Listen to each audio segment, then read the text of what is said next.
প্রিয় বন্ধুরা, কেমন আছেন সবাই? অল্প মশলা দিয়ে এই যে রান্না করে নিলাম মিষ্টি কুমড়া চিংড়ি মাছ দিয়ে পাতলা ঝোল। আর এভাবে কিন্তু রান্না করলে গরম ভাতের সাথে একদম জমে যায়। অনেকে রুটি পরোটা দিয়েও খেতে ভালোবাসে। কাছে এবং দূরে, দেশ ও দেশের বাইরে থেকে যারা আমার ভিডিও সবসময় দেখেন এবং সুন্দর সুন্দর কমেন্ট করেন, তাদের জন্য রয়েছে মন থেকে অফুরন্ত ভালোবাসা। এভাবে আমার পাশে থাকবেন, আমাকে সাপোর্ট করবেন, ভালোবাসবেন। বন্ধুরা, প্রায় তো 1 বছর হয়ে গেল 820 জন সাবস্ক্রাইব হয়ে গেছে, কিন্তু আমার ওয়াচ টাইমের ঘন্টা মাত্র 800 ঘন্টা। সবাই আমাকে একটু ফুল সাপোর্ট দেবেন, কারণ আমি কিন্তু ছোট ছোট ভিডিও করি। এটা কিন্তু আপনাদের কাছে আমার চাওয়া পাওয়া আশা মনে করতে পারেন। আর সবাই আমাকে একটু ফুল সাপোর্ট দিয়ে আমার পাশে থাকবেন, আমাকে একটু ভালোবাসা দিবেন। আর এটা কিন্তু আপনাদের কাছে, আর প্লিজ বন্ধুরা একটা লাইক দিয়ে ভিডিওটি কন্টিনিউ করে নেবেন।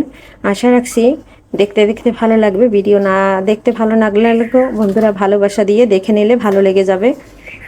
নমস্কার বন্ধুরা, সবাই কেমন আছেন? আমি পাপড়ি কিচেন ব্লগ থেকে চলে আসলাম নতুন একটা রেসিপি নিয়ে। এখানে নিয়েছি নদীর ডিমালা চিংড়ি, আর চিংড়িটা খুব সুন্দর করে আমি বেছে নিয়েছি। আর এখানে নিয়েছি এই যে একদম কচি মিষ্টি কুমড়া। আর এটা কিন্তু আজকে আমি ছোলা সহ রান্না করব। মিষ্টি কুমড়ার ছোলায় আছে প্রচুর ভিটামিনে ভরপুর। আর আমার ভিডিও যে দিদি ভাইরা, দাদা ভাইরা, বন্ধুরা, আঙ্কেল আন্টিরা সবসময় দেখে, তাদের জন্য রইল অসংখ্য অসংখ্য ভালোবাসা, মন থেকে অক্লান্ত আশীর্বাদ এবং ভালোবাসা রইল। আর এই যে এখন আমি কুমড়াটা কেটে নেব। আর কেটে নিয়ে তারপরে কিন্তু বন্ধুরা আসতেছি। কুমড়াটা খুব সুন্দর করে কেটে নিয়েছি। আর এখন আমি চিংড়ি মাছটা ভেজে নেব।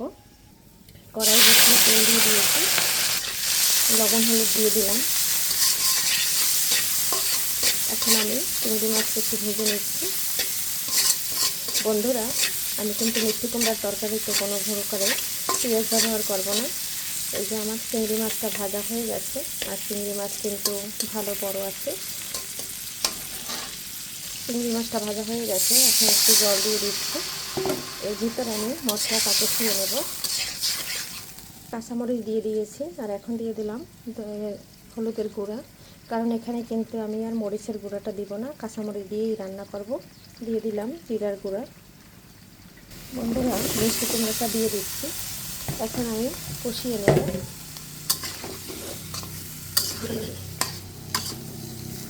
এখন দিয়ে দেবো লবণ,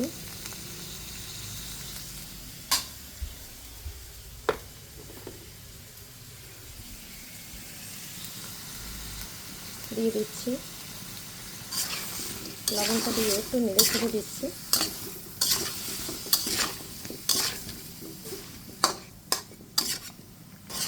বন্ধুরা, এই যে একটু নেড়ে ছেড়ে দিচ্ছি।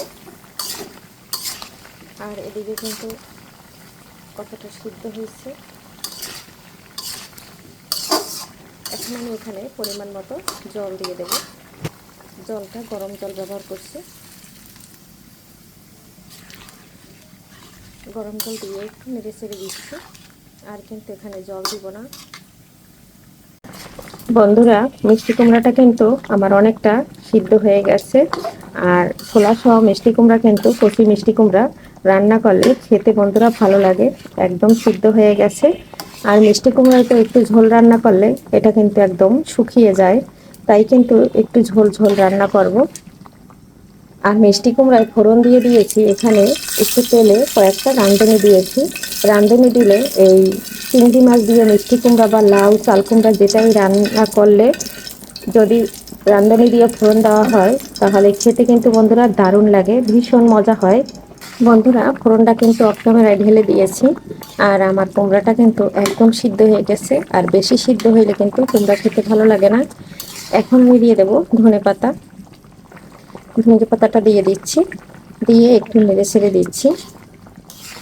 আর এখানে কিন্তু আমি জিরার গুঁড়োটা ব্যবহার করব না, যেহেতু ধনে পাতা দিয়েছি। এখন 2 মিনিট রান্না করে নামিয়ে নেব। কয়েকটা ধনে পাতা কিন্তু গামলায় রেখে দিয়েছি, এটা যদি কাঁচা থাকে তাহলে খুব সুন্দর একটা ফ্লেভার আসবে। ফাইনালি কিন্তু আমার 2 মিনিট হয়ে গেছে রান্নাটা। এখন আমি নামিয়ে নিচ্ছি।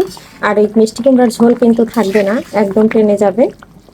বন্ধুরা, অফ ক্যামেরায় কিন্তু একদম ঢেলে নিয়েছি, তার কারণ আমার এক হাত দিয়ে তো এতটা তরকারি ঢালা যাবে না, আর এক হাত দিয়ে মোবাইলটা ধরা যাবে না। সেক্ষেত্রে কিন্তু আমি এই যে ঝোলের তরকারিটা একদম মিষ্টি কুমড়াটা নামিয়ে নিয়েছি। কেমন লাগলো বন্ধুরা রেসিপিতে? অল্প মশলা দিয়ে, শুধু একটু কাঁচামরিচ হলুদ দিই। চিংড়ি মাছ মিষ্টি কুমড়া রান্না করে নিলাম। সবাই ভালো থাকবেন, সুস্থ থাকবেন। আগামী ভিডিও দেখার আমন্ত্রণ জানিয়ে বিদায় নিচ্ছি। বাই।